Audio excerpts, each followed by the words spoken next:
त्यांनी 20 कलमी 5 कलमी कार्यक्रमाची घोषणा केली, गरिबी हटावचा नारा दिला, पण गरिबी हटली नाही. मग राजीव गांधी आले, त्यांनी पण गरिबी हटावचा नारा दिला, पण गरिबी हटली नाही. आता सोनिया गांधी आणि राहुल गांधी पण सांगतात की आम्ही गरिबी हटवणार आहे. गरिबी तर हटली नाही, गरीब अजून गरीब होत गेला.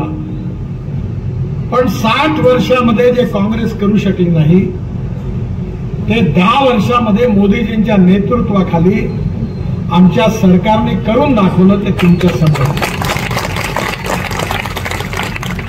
मी काही रस्त्यावर बोलणार नाही, कारण ज्या रस्ते केले त्याचा अनुभव तुम्ही घेतला. या मतदारसंघामध्ये 10,000 कोटी रुपयापेक्षा जास्त कामं पूर्ण झालेली आहेत. आणि म्हणून इथे येण्याच्या आधीच मी प्रीतम माझ्याकडे आली होती, तिने मागण्या केल्या होत्या. त्यामधले काही कामं ऑलरेडी मी मंजूर केले, ज्याचे टेंडर पण झालेले आहे. जरूर Shirsal NH 361A 2 to 4 lane paved shoulder 50 कोटी रुपयाच्या या रस्त्याला मी मंजुरी दिली. शिवाजी चौक ते बार्शी नाका NH 361A याचं 4 पदरीकरण करण्याकरता 5.5 किलोमीटर करता मी 540 कोटी रुपये मंजूर केलेले आहेत.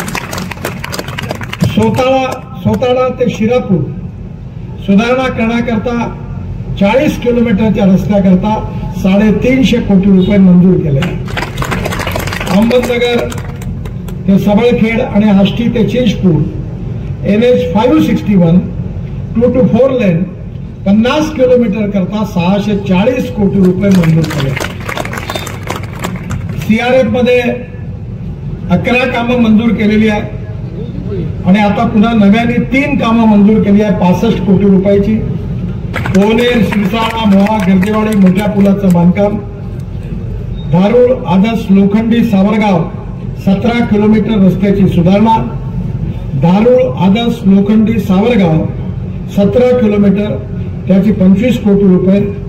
आणि त्याचबरोबर माजलगाव केज धारूळ हा रस्ता MSRDCने तयार केला होता, परंतु त्याचं काम काही बरोबर झालं नाही आणि म्हणून त्या बाबतीत काही ठिकाणी दुरुस्ती करण्याचे पण आदेश दिलेले आहेत. आणि या रस्त्याबरोबर परळी तो शिरसा पांगरी नदीवर खोलीकरण बेलंबा तलाव असं 1 लाख क्युबिक मीटर पाण्याचं स्टोरेज लावलं.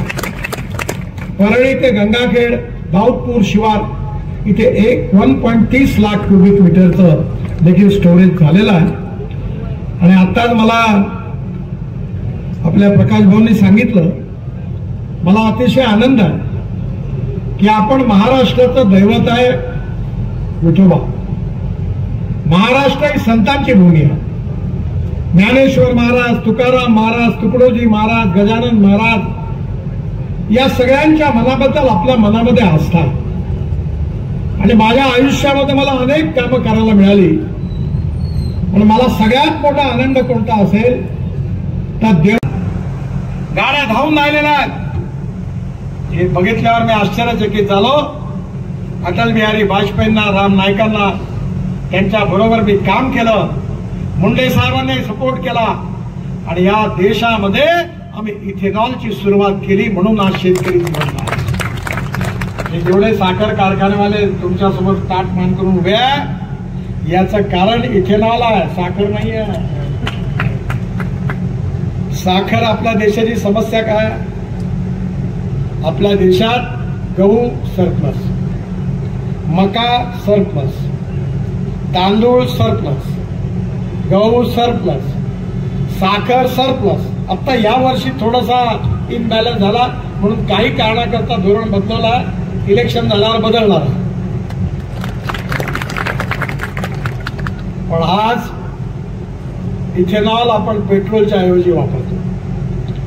मी आता विमानतळावर आलो नागपूरच्या, बावनकुळे साहेब माझ्या गाडीत बसले. 100% इथेनॉलवर चालणारी टोयोटो कंपनीची इनोवा माझ्याकडे 100%. 7% वीज तयार करते आणि 40% इथेनॉलवर चालते, जे तुमच्या कारखान्यात तयार होते. जगातली पहिली इनोव्हा आहे युरो 6 चे इमिशन नॉर्म पूर्ण करणार.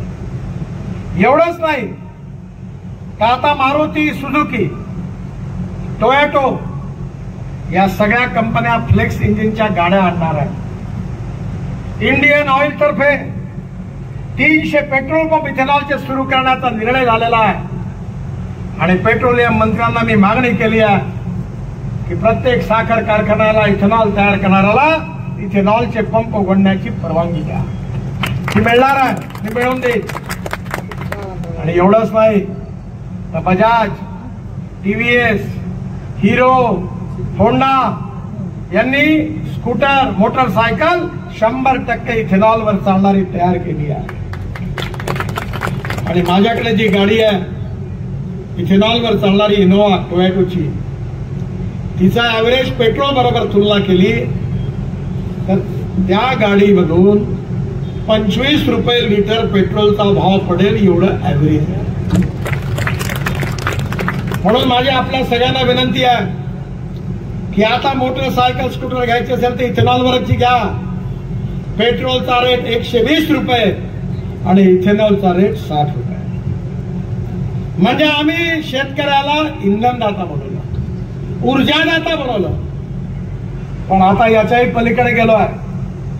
स्पाइस जेटचं विमान डेहराडून वरून दिल्लीला आम्ही शेतकऱ्यांनी तयार केलेल्या हवाई इंधनावर आणलं. टाटाने आपलं हे रशियाचं विमान इथेनॉल पासून बायोफ्युएल तयार करून ते चालवलं. म्हणजे पुढल्या काळामध्ये शेतकरी हा सस्टेनेबल एव्हिएशन फ्युएल म्हणजे बायो एव्हिएशन फ्युएल देखील आता तयार होणार आहे. ज्यांनी आपल्याकडे डिस्टिलरीमध्ये प्लांटवाल्यांनी हा प्रयोग केला आणि आता हवाई इंधन शेतकरी तयार करणार आहे. आणि एवढंच नाही तर मी स्वतः हरियाणा, पंजाब आणि पश्चिम उत्तर प्रदेशमध्ये मी अध्यक्ष आहे. 350 कारखाने सुरू होऊन झाले, 40 सुरू झाले. परळीपासून